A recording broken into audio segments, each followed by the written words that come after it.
पापा, क्या वक्त की भी कोई कीमत होती है? उसने मासूमियत से पूछा। पिताजी मुस्कुराते हुए कहे, बेटा, जब तुम्हें समय की समझ आएगी तब तक शायद बहुत देर हो चुकी होगी। किसी गांव में अर्जुन नाम का एक लड़का रहता था। उसकी उम्र तकरीबन 17 साल की थी, लेकिन जिम्मेदारी का नामो निशान उसके ऊपर नहीं था। दिन भर या तो वो मोबाइल पे वीडियो देखता रहता या गाँव में दोस्तों के साथ घूमता रहता था। पढ़ाई से उसे चिढ़ थी, काम से वो दूर भागता था। उसका मानना ये था कि जिंदगी बस मौज मस्ती के लिए बनी हुई है, काम वाम तो बेवकूफ लोग करते हैं। उसके पिताजी हरिराम जी एक बूढ़े लेकिन समझदार किसान थे। उन्हें बेटे की यह आदत बहुत ही ज्यादा परेशान करती थी, लेकिन उन्होंने कभी गुस्सा नहीं किया, बल्कि समझ से उसे बदलने की सोचा।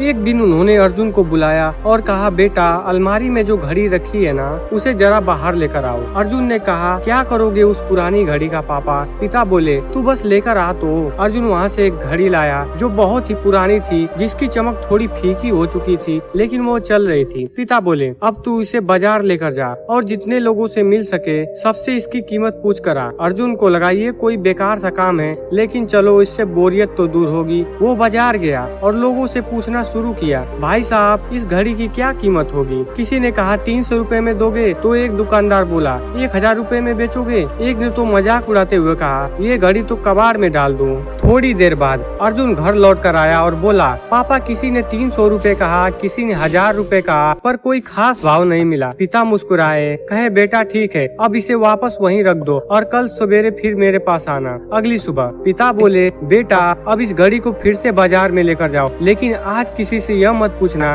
कि इस घड़ी की कीमत क्या है। आज सबसे यह पूछना कि जो इस घड़ी में समय चल रहा है उसकी कीमत क्या है। अर्जुन चौंक गया। समय की कीमत? मतलब लोग क्या पागल हैं जो समय को खरीदेंगे? पिता बोले, तू बस ये करके देख। अर्जुन गया और वही सवाल सबसे पूछने लगा, भाई साहब, इस घड़ी में जो समय चल रहा है उसकी कीमत क्या होगी? लोग उसके ऊपर हंसने लगे, कहे, अरे तू पागल हो गया है क्या? समय भी कोई बेचने की चीज होती है? कुछ ने तो उसे पागल समझकर भगा ही दिया। अर्जुन का चेहरा पूरा उतर गया था, उसकी आंखें मायूस थी। लेकिन तभी बाजार के एक कोने में एक बूढ़ा घड़ी साज की दुकान थी। अर्जुन ने सोचा, चलो एक बार इसी से भी पूछ लेते हैं। उसने वही सवाल दोहराया। बूढ़ा आदमी चुपचाप उसे देखता रहा। फिर वो बोला, बेटा, तू बहुत ही खास सवाल लेकर आया है। देखो, इस दुनिया में सब कुछ खरीदा जा सकता है, पैसा, सामान, शोहरत, लेकिन जो चीज सबसे कीमती है ना, वो समय ही है। जब एक बार वो चला गया ना, लाखों करोड़ों रुपए देकर भी उसे वापस नहीं ला सकते। समय की सबसे अच्छी और सबसे बुरी बात ये है कि वो हर किसी को बराबर मिलता है, अमीर हो या गरीब, लेकिन फर्क इस बात से पड़ता है कि कौन उसे कैसे खर्च करता है। अर्जुन चुपचाप ये सारी बातें सुनता रहा। लोग सोने चांदी के लिए जान दे देते हैं, लेकिन रोज कीमती वक्त को यूं ही गवा देते हैं। याद रखो,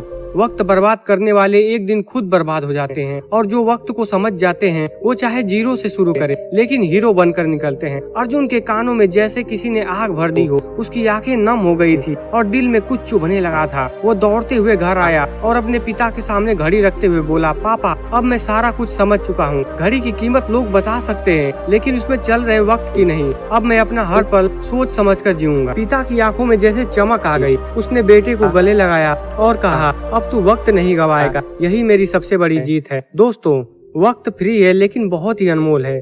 तुम इसे खरीद नहीं सकते, लेकिन खर्च जरूर कर सकते हो। तुम इसे रोक नहीं सकते, लेकिन इसे सीख सकते हो। और सबसे जरूरी बात यह है कि जो वक्त एक बार चला गया वो वक्त कभी वापस नहीं आएगा। तो सोचो, क्या तुम हर दिन अपना वक्त सही जगह पे खर्च कर रहे हो? अगर हाँ, तो तुम अपने जीवन की सबसे बड़ी दौलत संभाल रहे हो। अगर आपको ये कहानी पसंद आई तो इसे शेयर जरूर करें, ताकि लोगों की भी जिंदगी में वक्त की कीमत समझ में आए। मिलते हैं अगली कहानी में। तब तक के लिए शुक्र करो, सब्र करो और वक्त की कद्र करो।